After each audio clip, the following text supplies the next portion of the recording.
आज हम करेंगे 12th क्लास मैथ के पार्ट फर्स्ट के चैप्टर नंबर 3 की एक्सरसाइज 3.2 के जो आगे के क्वेश्चन हैं उनको आगे यानी क्वेश्चन नंबर 19। तो क्वेश्चन नंबर 19 से पहले के जो क्वेश्चन हैं क्वेश्चन नंबर 18 तक के सभी क्वेश्चन पिछली वीडियो में मैंने कर दिए हैं, वो करा दिए गए हैं। ठीक है, वो उन क्वेश्चनों को आप वहाँ से देख सकते हैं। तो आज हम करेंगे क्वेश्चन नंबर 19, एक्सरसाइज 3.2 का क्वेश्चन नंबर 19। चैप्टर नंबर चल रहा है हमारा 3, जिसका नाम है आव्यूह। ओके, क्वेश्चन नंबर 19 में दिया गया है कि किसी व्यापार संघ के पास 30,000 रुपयों का कोष है जिसे दो भिन्न भिन्न प्रकार के ब्रांडों में निवेशित करना है। प्रथम ब्रांड पर 5% वार्षिक तथा द्वितीय ब्रांड पर 7% वार्षिक ब्याज प्राप्त होता है। आव्यूह गुणन के प्रयोग द्वारा यह निर्धारित कीजिए कि 30,000 रुपये के कोष को दो प्रकार के ब्रांडों में निवेशित करने के लिए किस प्रकार बांटे जिससे व्यापार संघ को प्राप्त कुल वार्षिक ब्याज। नंबर 1 तो फर्स्ट दिया गया ए 1800 रुपये हो और सेकंड में 2,000 रुपये हो। तो सबसे पहले हमें 19 में ये देखना है, क्वेश्चन नंबर 19 में कि कितने रुपए लगा रहा है, यानी टोटल रुपए कितने लगा रहा है। कुल निवेशित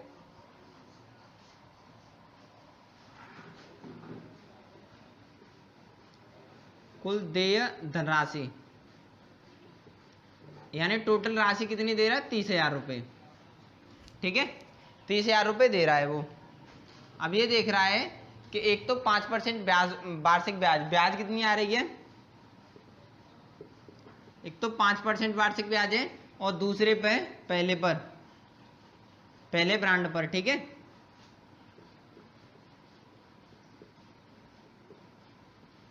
और दूसरे ब्रांड पर आ रही है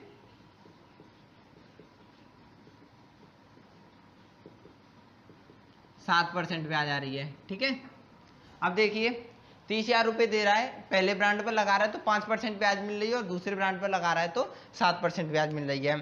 ठीक है, अब यहाँ पे और ए में दे रहा है कि यदि उसे लगाने पर एक तो 1800 रुपये प्राप्त हो रहे हैं, ए में लगा रहा है, यानी एक तो इस कंडीशन से लगा रहा है कि उसे 1800 रुपये ब्याज प्राप्त हो रही है और दूसरे में लगा रहा है बी में कि उसे 2,000 रुपये ब्याज प्राप्त हो रही है। ठीक है, यानी दूसरी कंडीशन से एक कंडीशन से लगा रहा है तो उसमें 1800 रुपये वार्षिक ब्याज प्राप्त हो रही है और दूसरे में लगा रहा है तो उसे 2,000 रुपये वार्षिक ब्याज प्राप्त हो रही है। तो वो 3,000 रुपये को किस तरीके से लगाए, तो मान के चलते माना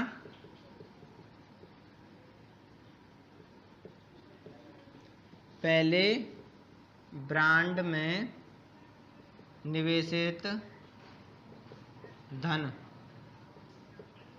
पहले में मान के चलते हैं एक्स, तो दूसरे में कितना हो जाएगा, दूसरे ब्रांड में निवेशित धन यानी राशि, ये तो हो गए एक्स रुपये। अब ये 30,000 में से एक्स कम कर दें तो ये दूसरे ब्रांड में हो गए। ठीक है, अब हम प्रश्नानुसार फर्स्ट को लेके चलते हैं, यानी ए प्रश्नानुसार कितना ले रहा है, पहले तो x ले रहा है, दूसरे में 30,000 माइनस x ले रहा है। ठीक है, और कितनी परसेंट है, पहले 5% तो 5/100 हो जाएगी और दूसरी पे दे रहा है 7% तो 7/2, यानी मल्टीप्लाई जब होता है हमारा, जब पहले के स्तंभ और दूसरे की पंक्ति बराबर, यानी 2 और 2 ये बराबर है, तो मल्टीप्लाई किस तरीके से करेंगे, x का 5 में करेंगे, 3,000 का इस तरीके से करेंगे। यानी हम उस कंडीशन से निकालते तो हम x गुणा 5/100 कर लेते। ठीक है, इस तरीके से हमारी वार्षिक ब्याज निकल आएगी। ठीक है, यानी धनराशि निकल आएगी हमारी। लेकिन इसमें क्या दे रहा है कि हमें आव्यूह विधि से निकालना है, तो आव्यूह विधि से हम आव्यूह की कंडीशन से रखे चलेंगे और ए में कितने रुपए की वार्षिक ब्याज प्राप्त हो रही है, 1800 रुपये की। ठीक है, अब देखिए गुणा करेंगे तो इस तरीके से और इस तरीके से करते हैं, यानी इसकी पंक्ति कंडीशन से इसमें स्तंभ कंडीशन से करते हैं। तो x का इसमें करेंगे तो 5x हो जाएगा, 5x/100 प्लस 30,000 माइनस एक्स का 7 में करेंगे तो ये हो जाएगा 30,000 माइनस एक्स इंटू 7/100। ठीक है, इसका 2 आ जाएगा 1800, एलसीएम आया 100। ठीक है, ये हो गया 5x प्लस, तो दोनों बराबर है तो इसमें कोई जाएगा तो 7 का इसमें करेंगे 21 के पीछे 4 जीरो यानी 2,10,000 और माइनस के 7x इक्वल टू 1800, ठीक है, अपॉन 1 क्रॉस मल्टीप्लिकेशन करेंगे इसमें, ठीक है। क्रॉस मल्टीप्लिकेशन करने पर ये राशि आएगी, देखो 7 में से 5 गए तो माइनस के 2x बराबर प्लस के 2,10,000 ये हमारे टोटल रुपए हैं, इक्वल टू 100 का इधर कर दिया तो 1,80,000 हो गए, ठीक है। अब यहाँ पे इन दोनों को घटा के हम करेंगे ऊपर, ओके।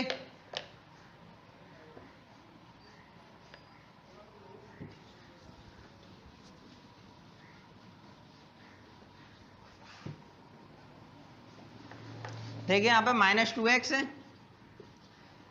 2,10,000 को इधर ले जाइए तो ये कितना हो गया 1,80,000 माइनस 2,10,000, ठीक है। अब माइनस कर दीजिए तो -2x इसका टू माइनस कितना आ जाएगा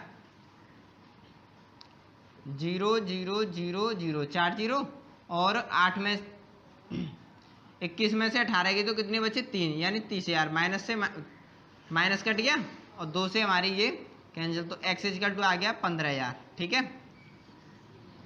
अब ये किस में आ गया यहाँ पे देखिए ये आ गया यानी पहले ब्रांड में निवेशित धन, तो पहले ब्रांड में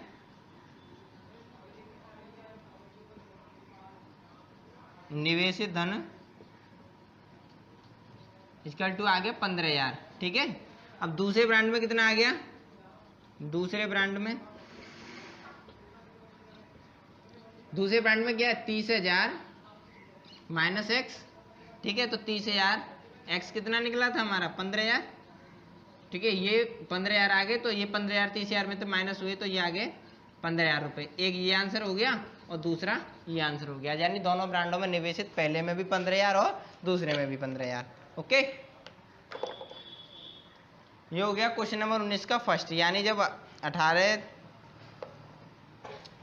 1,800 रुपये ब्याज प्राप्त हो रही है तो उसके लिए वो पहले ब्रांड में भी 1,500 लगाएगा और दूसरे ब्रांड में भी वो 15,000 लगाएगा, ठीक है।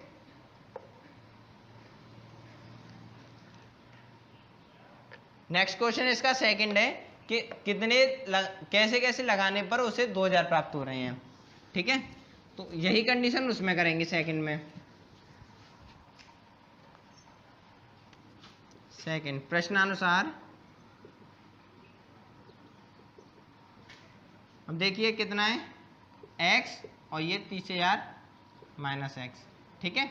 और ये ले लीजिए 5/100 और 7/100 इक्वल टू 2,000 यानी 2,000, ठीक है। गुणा कीजिए इनमें बराबर है तो x का 5 में करेंगे 5x/100 प्लस ये भी आप में ले लीजिए प्लस 30 का इसमें कीजिए तो 30,000 minus x into 7/100 equal to 2,000, ठीक है। एलसीएम आ गया 100, ये 5x प्लस के 2,10,000 माइनस 7x इक्वल टू 2,000, ठीक है। अपॉन एक क्रॉस मल्टीप्लिकेशन करेंगे तो 5 में से 7 गए तो -2x प्लस के 2,10,000 इक्वल टू 2,00,000, ठीक है। अब देखिए -2x इक्वल टू 2,10,000 को इधर ले जाइए, ये हो गया 2,00,000 माइनस 2,10,000 माइनस हुए तो -2x इक्वल टू 10,000 बचे। यहाँ से ये माइनस के तो माइनस से माइनस और 2 से ये कैंसिल तो x इक्वल टू क्या आ गया हमारा x इक्वल टू 5,000, ठीक है। अब वो यहाँ पे देखिए पहले ब्रांड में निवेशित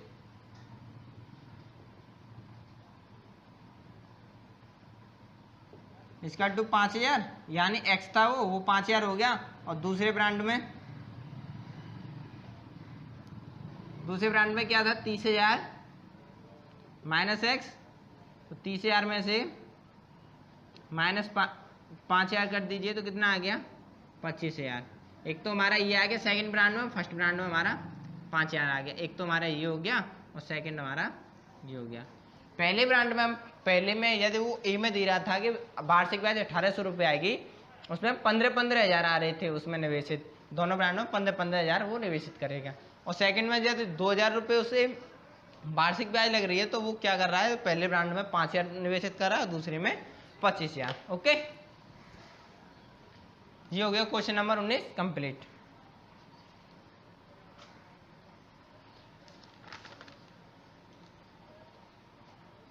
नेक्स्ट क्वेश्चन, क्वेश्चन नंबर 20।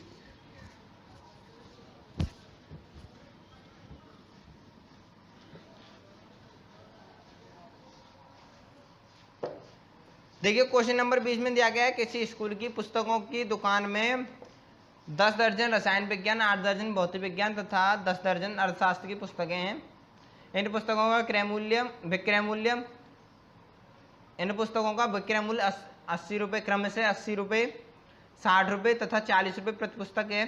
तो आप भी बीजगणित के प्रयोग द्वारा ज्ञात कीजिए कि सभी पुस्तकों को बेचने में दुकानदार को कुल कितनी धनराशि प्राप्त होगी। तो हमें दिया गया है भौतिक विज्ञान कितनी दी गई है, भौतिक विज्ञान दी गई है 10 दर्जन, ठीक है। तो अगर कुल किताब निकालें तो 10 × 12, एक दर्जन में 12 होती हैं, तो 10 × 12 यानी कुल किताब हो गई हमारी 120 भौतिक विज्ञान। अब रसायन विज्ञान देखें, रसायन विज्ञान कितनी दी गई है, 8 दर्जन, सॉरी ये भौतिक विज्ञान दी गई थी 8 दर्जन, तो ये हो गई 96। और रसायन विज्ञान दी गई 10 दर्जन, ये हो गई 10 × 12 यानी 120, ठीक है। और तीसरी दी गई है अर्थशास्त्र,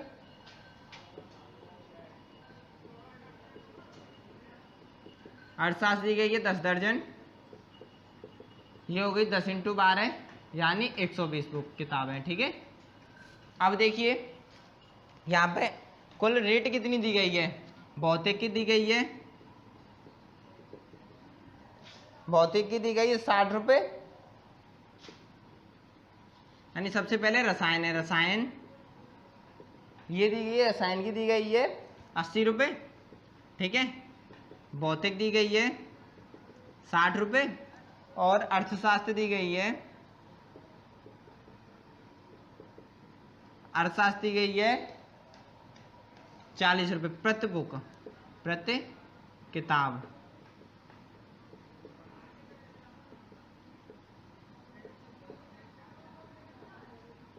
हमें टोटल राशि ज्ञात करनी है, तो देखिए प्रश्नानुसार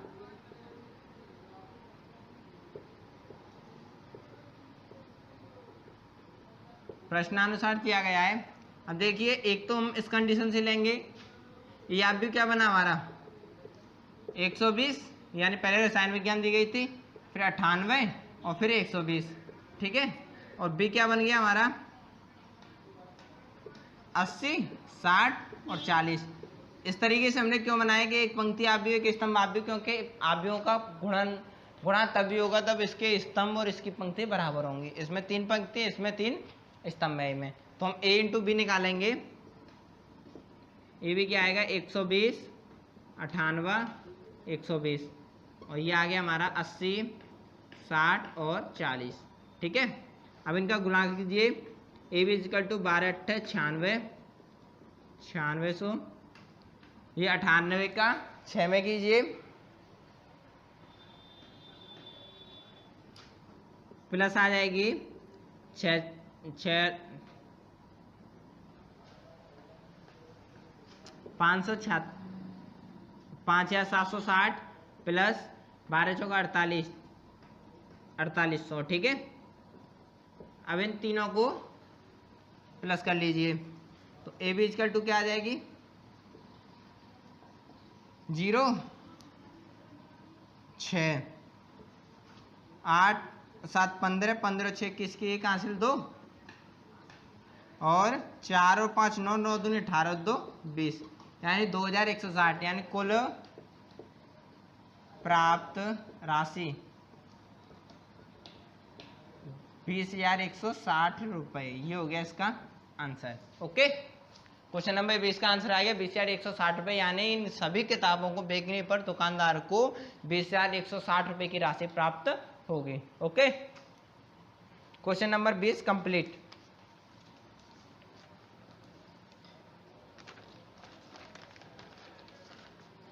next question, question number 21। Question number 21 से पहले दिया गया है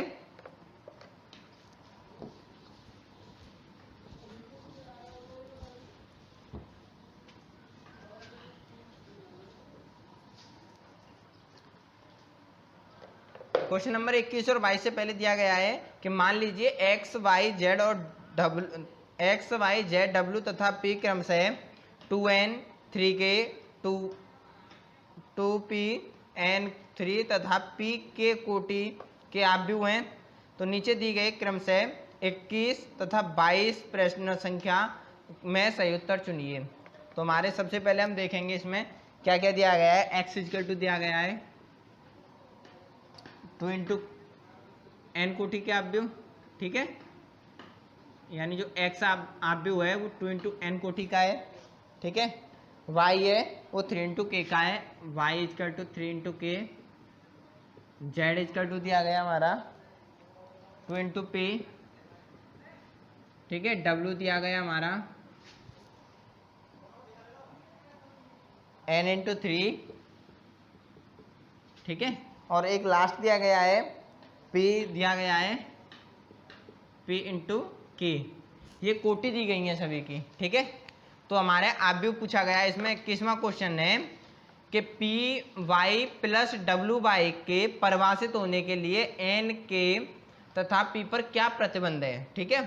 तो हमें मेन चीज़ है इसमें यही दिया गया है कि यदि हम पी वाई और डब्ल्यू वाई को परिभाषित करेंगे यानी गुणा करेंगे, इन दो आव्यूह हैं, 3 आव्यूह हैं पी और वाई और डब्ल्यू, 3 आव्यूह हैं, इन दोनों में पी और वाई का मल्टीप्लाई करके और डब्ल्यू और वाई का मल्टीप्लाई करके दोनों को जोड़ेंगे तो एन के तथा पी पर क्या प्रतिबंध है, यानी इनके कोटि पर, इन कोटियों पर क्या प्रतिबंध है।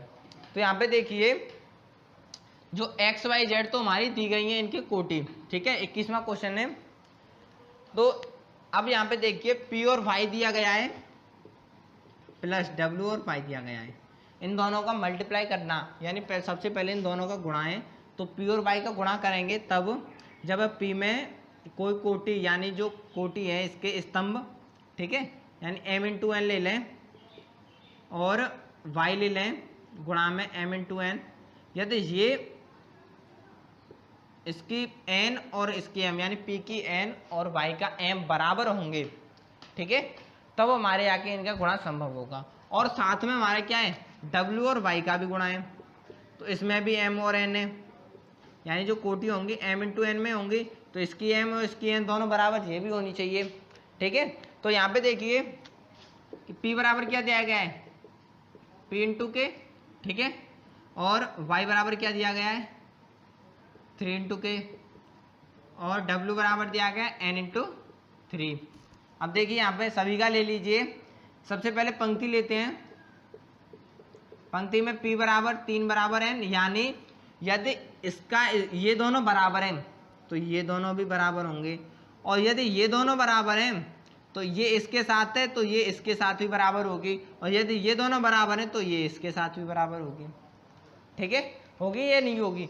तो इन सब के स्तंभ पंक्ति बराबर होंगे और स्तंभ बराबर होंगे, ठीक है, तभी तो संभव होगा इनका गुणा करना।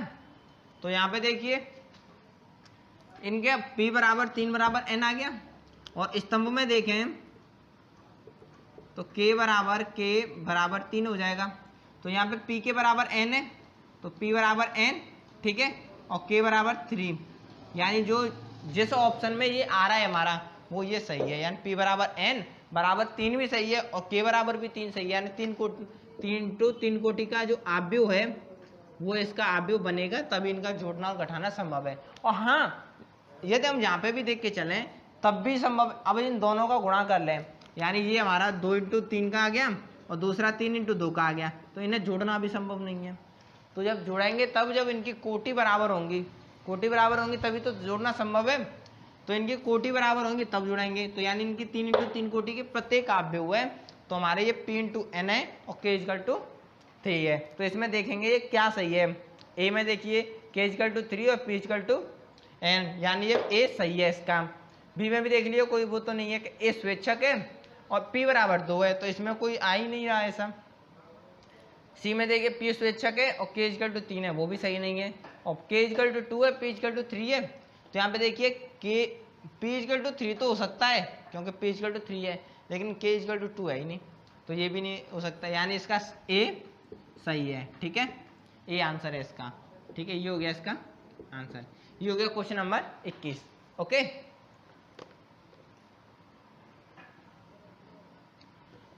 Next question, question number 22। Question number 22 भी इन्हीं पर आधारित है। ठीक है, यहाँ पे देखिए इसमें पूछा है यदि n = p है, 22 में पूछा गया है, दिया है n = p। ठीक है, और साथ में पूछा गया है ज्ञात करना है हमें 7x - 5z इनकी कोटि। ठीक है, यहाँ पे देखिए अब इनकी कोटि याद करनी। अब देखिए इनका गुणा करना कब जोड़ना या घटाना कब संभव है, जब इनकी जो इसकी कोटि और इसकी कोटि दोनों बराबर होंगी, यानी 3 × 3 के यदि x है तो 3 × 3 का ही हमारा z होना चाहिए। ठीक है, तभी इनका घटाना या जोड़ना संभव है। ठीक है, यहाँ गुणा की तरह नहीं है कि एक का स्तंभ और एक की पंक्ति बराबर हो तो गुणा हो जाएगा। यहाँ में इसमें जोड़ या घटाव में तब होता है संभव जब इनकी कोटि आपस में बराबर हो या आव्यों के अवयव बराबर हो। ठीक है, तो यहाँ पे देखिए दिया गया n = p। ठीक है, और x की कोटि क्या दी गई है हमारी, x = दिया गया 2 × n और z = दिया गया हमारा 2 × p। ठीक है, ये दिया गया है हमारा। जब कोटि बराबर होंगी तभी बराबर होंगे ये। तो ये देखिए n = p दिया गया है हमारा, दिया है। ठीक है, तो कोटि क्या होंगी हमारी, इन दोनों को घटा देंगे तो क्या आ जाएगा 2 × p, यानी 2 × n, यानी जो छोटी संख्या होगी बड़ी में से हम छोटी को घटाएंगे, बड़ी में से छोटी घटेगी तभी संभव है। तो यहाँ पे ये बड़ी हमारी x है, तो यदि हम 40 में से 13 घटाएंगे तो 27 बचेंगे। ये माइनस की ये प्लस की संख्या किसकी बच रही है यहाँ पे, प्लस की। तो जो हमारी जो बचेगी जब n = p दिया गया है तो बचेगी वो हमारी 2 × n बचेगी, ये इसकी होगी कोटि। ये 2 × n किसका है, सेकंड सही है, इसका बी सही है आंसर। यानी जो आंसर आएगा वो 2 × n कोटि का आएगा। ठीक है, बी इसका आंसर है। ठीक है, एक बार फिर रिपीट में समझा देता हूँ। इन दोनों को यानी दो आव्यों को जोड़ना है घटाना तभी संभव है इनकी जब कोटि बराबर होंगी। ठीक है, और साथ में यदि x की 2n दी गई है और z की 2p दी गई है, इनकी कोटि दोनों बराबर है तो n = p भी दिया गया है हमारे पास है n = p। ठीक है, तो ये दिया है।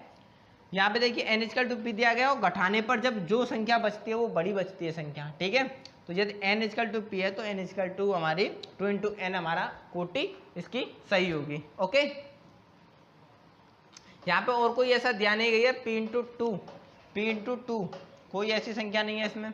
ठीक है, सी में भी देख लिए n × c 3 कोई है नहीं, 2 है, 2 × 2 कोटि का भी होगा इसमें। और साथ में देखिए 2 × 2 का होगा या 2 × और कोई x y z, इसमें 3 5 4 कुछ भी लग सकता है, लेकिन जो हमारी पंक्ति होंगी वो 2 ही होंगी, 2 से ज़्यादा नहीं होंगी। ठीक है, साथ में d दिया गया p × n, यदि p = n दिया गया है तो p × n नहीं होगा क्योंकि हमारी 2 × n जो बचेगी वो हमारी प्लस वाली संख्या बचेगी। ओके, ये हो गया क्वेश्चन नंबर 22 और यहाँ पे एक्सरसाइज 3.2 भी हमारी पूरी कंप्लीट। ओके, नेक्स्ट वीडियो से स्टार्ट करेंगे नेक्स्ट एक्सरसाइज। ओके।